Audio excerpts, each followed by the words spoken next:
Would you ever marry someone twice your age for money? What about for something much darker, something that had nothing to do with love? They had just returned from their honeymoon 2 days earlier. Everything about their marriage had been rushed, low-key, secretive. There were no public wedding announcements, no big social media posts, no friends or family celebrating with them. It was almost as if the bride herself didn't want the world to know about her husband. The marriage had never been about love. It had never been about money. It had been a setup from the start. But what made this case truly unthinkable, what turned it into one of the most chilling family betrayals in modern history, was who the bride really was. And when the truth came out, one person ended up in handcuffs. Another disappeared forever. On December 4th, 1999, at exactly 8:45 p.m., paramedics rushed into the upscale Houston home of Dwayne Calloway, a 38-year-old businessman known for his success in oil investments. His wife, Vivian Calloway, 33, had called 911 in a panic, reporting that her husband had collapsed in their bedroom, unable to breathe. Within minutes, Dwayne was rushed to the hospital, where doctors diagnosed him with end-stage kidney failure. For the next several months, he was in and out of hospitals, undergoing grueling dialysis treatments, relying on life support more than once. His doctors told him that without a transplant, he wouldn't survive past the next 2 years. His condition was worsening quickly, but he wasn't just fighting for his own life, he was fighting for the future of his family. Dwayne and Vivian had been married for 8 years, and together they were raising 2 children. Their 4-year-old son, Malik Calloway, was their only biological child. But there was also Serena, Vivian's 7-year-old daughter from a previous relationship. Dwayne had raised her as his own, never treating her any differently. At least, not until the night everything fell apart. In early 2000, Dwayne received the devastating news that his kidney function had dropped to just 12%. At this point, his name had been placed on the national transplant list, but the wait could take years. While he was confined to a hospital bed, Vivian took over all financial responsibilities. She had access to his bank accounts, his business assets, and even their joint investment portfolios. At first, no one suspected anything was wrong. Vivian appeared to be the devoted wife, making sure bills were paid and the children were cared for. But then, in March 2000, Dwayne's accounts were suddenly emptied. Every penny, over $1.3 million in business and personal savings, was gone. The withdrawals hadn't been random. Vivian had been strategically moving money for months, transferring it into accounts under different names, liquidating assets, and selling off real estate. But the most chilling part? She had waited until the exact moment Dwayne became too weak to fight back. And then, on April 6, 2000, she vanished. She left behind everything except her most valuable asset, her daughter. She took Serena with her, abandoning her own son and her dying husband, without so much as a goodbye. No one knew where she had gone. All they knew was that she had taken $1.3 million in stolen money and disappeared without a trace. For the next 2 years, Dwayne struggled to survive, barely holding on while raising Malik alone. He had lost everything: his wealth, his wife, his home, and nearly his life. It was only through financial help from family and friends that he was able to receive a life-saving kidney transplant in late 2002. By then, Vivian was long gone, but she hadn't disappeared completely. In 2003, Dwayne learned through a business associate that Vivian had reinvented herself in Dallas, Texas. She had used his stolen fortune to launch a luxury real estate business, quickly becoming one of the most successful property moguls in the state. For the next 2 decades, Dwayne watched from a distance as she built her empire. He never reached out, never confronted her, never demanded justice. But he never forgot, and in 2021 he made a decision that would set everything into motion. He told his best friend that he planned to move to Dallas, not to reconcile, but to reclaim what was rightfully his. But what he didn't know was that Malik overheard everything, and unlike his father, he wasn't willing to wait for justice. On September 9th, 2021, Malik Calloway stood outside his father's study, barely breathing as he listened to a conversation that would change the course of his life. He had come downstairs for water, but the voices coming from behind the half-closed door made him stop in his tracks. His father, Dwayne, was speaking in a low, measured tone, his voice laced with something Malik had never heard before: controlled rage.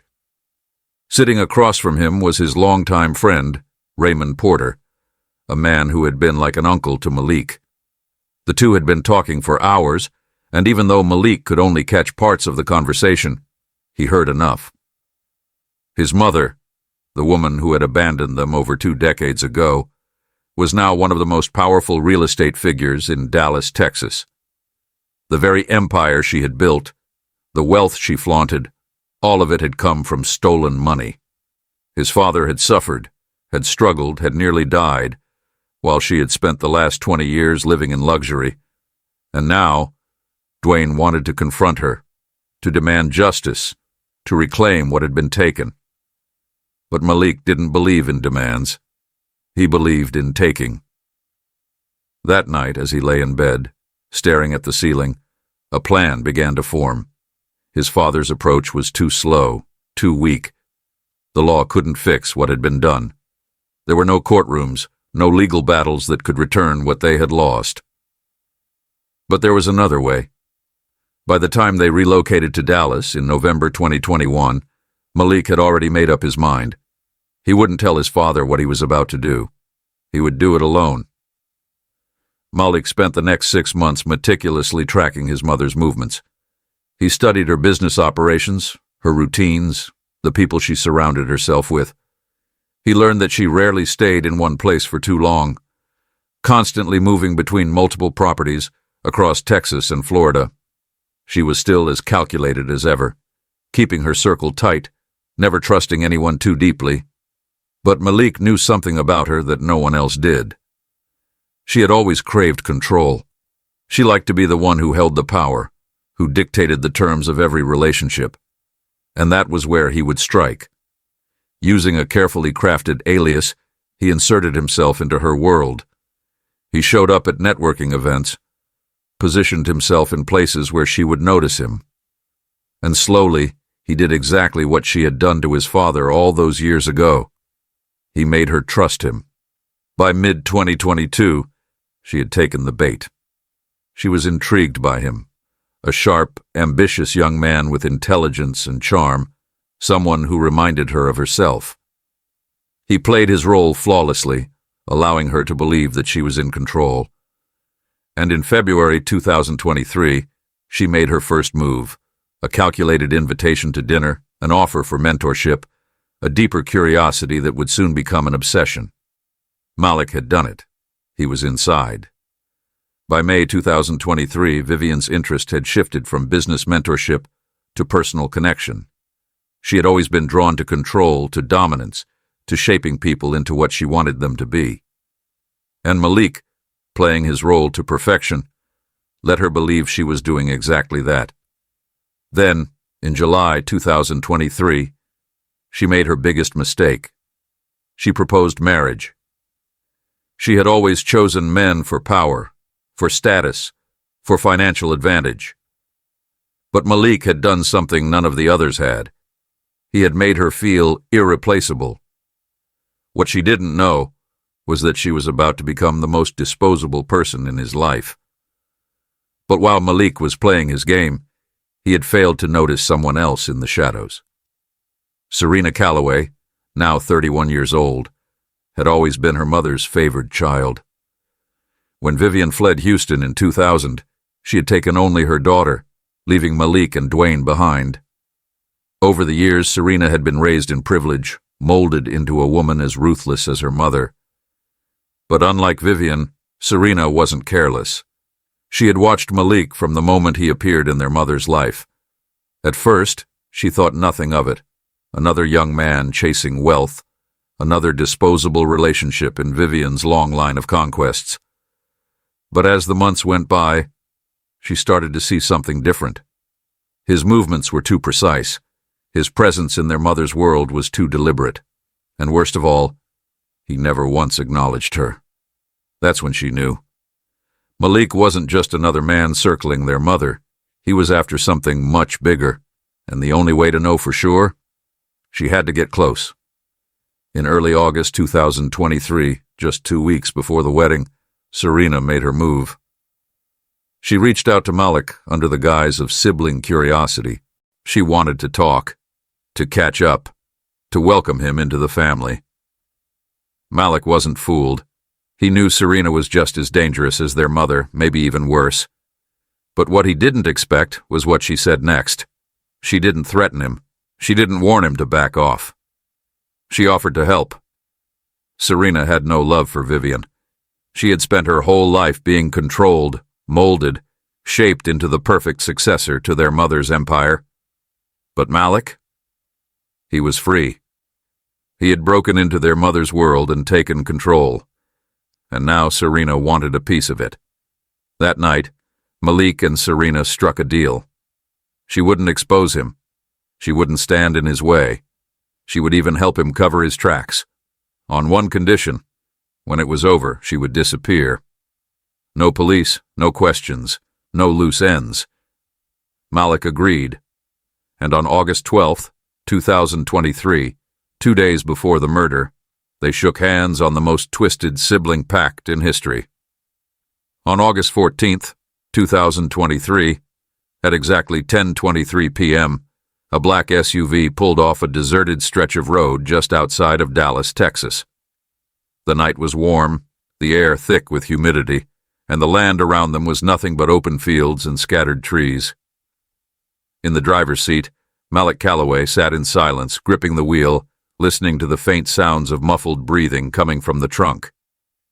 His new wife, Vivian Calloway, was inside, bound, gagged, and barely conscious. Less than 48 hours earlier, they had been in Cancun, Mexico, celebrating what the world would believe was the happiest time of their lives. Their honeymoon had been quiet, intimate, deliberately low-key, so that no outsiders, especially Malik's father, would ever suspect the truth. Vivian had been convinced that her new husband was entirely devoted to her, entirely under her control. But now, 2 days after returning to the U.S., she was about to learn that Malik had never truly belonged to her. He had only ever belonged to revenge. Earlier that evening, Vivian had sat at the dining table in her Dallas estate, sipping a glass of wine, completely unaware that it would be her last meal. Malik had watched her, studying the woman who had built an empire on stolen wealth, who had lived for 23 years without a single thought for the son she had left behind. She had been too blinded by her own confidence to notice that the man sitting across from her, the man she had married, hated her more than anything in the world. At 8:15 p.m., she excused herself to take a bath. The moment she stepped away, Malik moved. He retrieved a syringe filled with a powerful sedative, something he had obtained weeks earlier, something Serena had helped him get. By the time Vivian returned, wrapped in a silk robe, he was waiting. She barely had time to react before he plunged the needle into her neck. Within seconds, her body went limp, collapsing against him. Malik carried her to the car and drove far outside the city. By late into the night, he was at the burial site. Malik stepped out of the vehicle and walked to the back, pausing for a moment before opening the trunk. The sight in front of him was almost too surreal to process. The woman he had spent nearly a year deceiving, the woman he had allowed to love him, trust him, depend on him, now lay helpless, eyes fluttering open as the effects of the sedative started to wear off. She didn't scream. She couldn't. The duct tape across her mouth ensured that. She only stared at him, her expression caught between disbelief and horror. He didn't speak. He didn't explain. What was there to say? This wasn't a crime of passion. This wasn't a moment of hesitation. This was a plan. A slow, methodical execution of justice. Without a word, he grabbed her by the wrists and dragged her from the trunk. The dirt beneath them was soft, freshly dug. He had prepared the site earlier in the day, knowing that once the moment came, there could be no delays. As he lowered her into the pit, Her body convulsed violently against the restraints. A desperate, animalistic fight for survival. Malik only watched. And then slowly, he began to shovel dirt on top of her. Her muffled screams rose beneath the earth, but they only lasted for 4 minutes and 26 seconds. After that, there was nothing. By 11 p.m., Malik was back on the highway heading home, his hands still caked in dirt. In his pocket, his phone buzzed with an incoming message from Serena. "It's done?" He didn't reply. He didn't need to. Vivian Calloway, the woman who had destroyed lives, stolen millions, abandoned her own flesh and blood, was gone. But what Malik didn't know was that the cover-up wouldn't last long, because the moment he returned home, his first mistake had already been made. And by the time the sun rose the next morning, the investigation had already begun. In less than 8 hours after Malik Calloway had buried his mother alive, the first cracks in his plan had already begun to show. He had spent the night alone in their Dallas estate, erasing any trace of Vivian from the house, her belongings, her phone, anything that could suggest she had ever been there. His cover story was simple. She left in the middle of the night. He would play the part of the confused, abandoned husband, devastated that his wife of just 2 days had disappeared.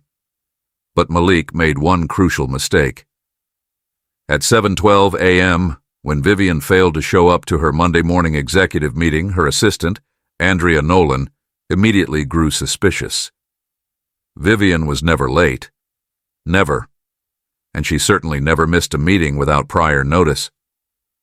Andrea called her phone repeatedly, only to find it going straight to voicemail. She drove to Vivian's estate, ringing the doorbell, knocking on the massive glass doors. When Malik finally answered, he looked exhausted. His shirt was wrinkled, his eyes bloodshot. A man who had barely slept. But what stood out to Andrea wasn't just his disheveled appearance. It was the way he spoke. "She left." That was all he said. No panic, no confusion, no urgency. Andrea pressed him for details. What time? Where did she go? Did she take her car? Did she leave a note? Malik shrugged off her questions. He didn't overact, didn't try to fabricate too much, just enough to seem believable. He said she had taken only her passport. Maybe she went on a sudden trip. Maybe she needed space. Andrea didn't believe a word. By 8 a.m., she contacted one of Vivian's closest business partners, Mark Lindsley. After repeated failed attempts to reach her, the police were called. At 10:42 a.m., 2 Dallas homicide detectives, Detective Brian Holt and Detective Sandra Ramirez, arrived at the estate. Malik met them at the door, calm, collected, fully in character. He played the role of the confused, worried husband, insisting that Vivian was simply an independent woman who did things on her own terms. But the detectives had already flagged one immediate red flag. Vivian's passport was still in the house. If she had really left for an impromptu trip, why would she leave behind the one thing Malik claimed she took? At 11:30 a.m., they conducted a preliminary sweep of the house. No forced entry, no signs of a struggle. Everything was in perfect order. Too perfect. It was as if someone had staged the scene, removing any traces of Vivian's presence. Then came the second mistake. During their search, officers checked the home's security system.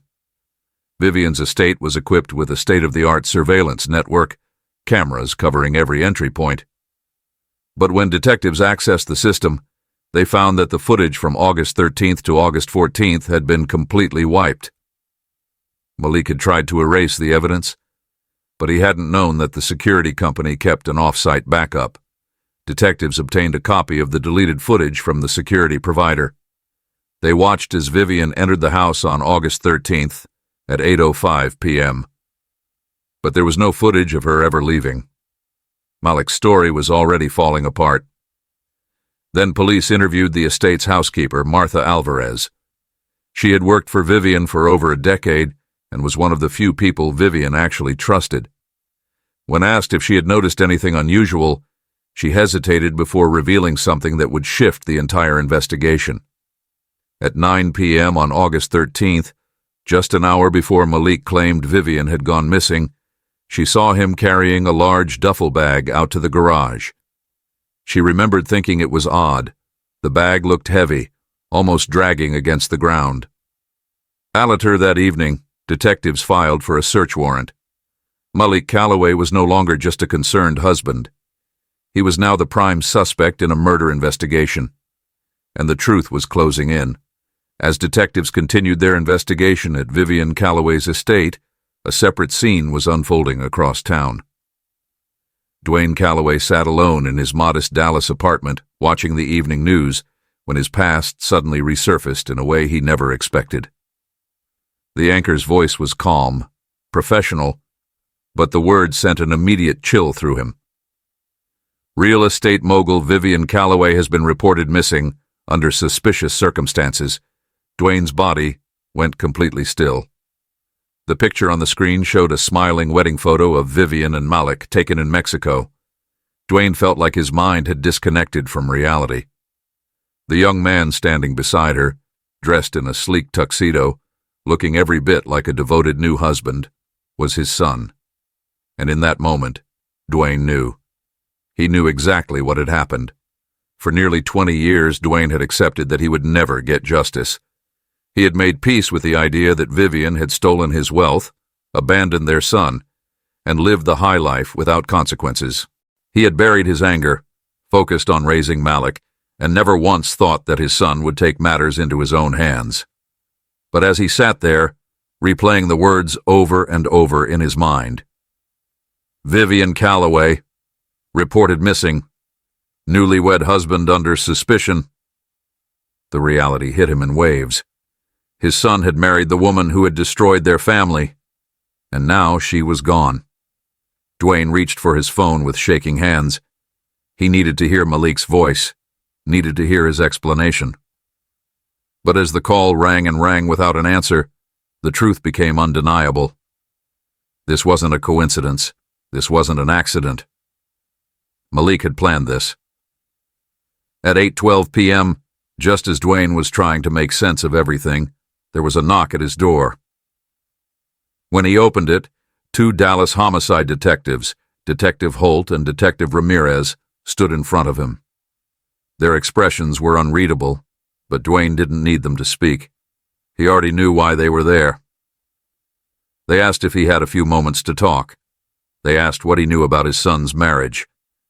And then they asked the question that made his stomach drop. "Mr. Calloway, when was the last time you saw Malik?"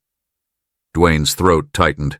He forced himself to stay calm, but he wasn't just processing their questions. He was realizing how deep this went. Because the truth was, Malik hadn't just committed a crime. He had sacrificed himself for his father's justice. And now, there was nothing Dwayne could do to save him. On August 16th, 2023, Malik Calloway woke up to the sound of pounding fists against his front door. The sharp echo rang through the house, jolting him upright. He knew this moment was coming. He had always known. But nothing prepared him for the feeling of knowing it was finally here. By the time he made it to the front door, the reality of the situation had already set in. The flashing red and blue lights illuminated the front yard.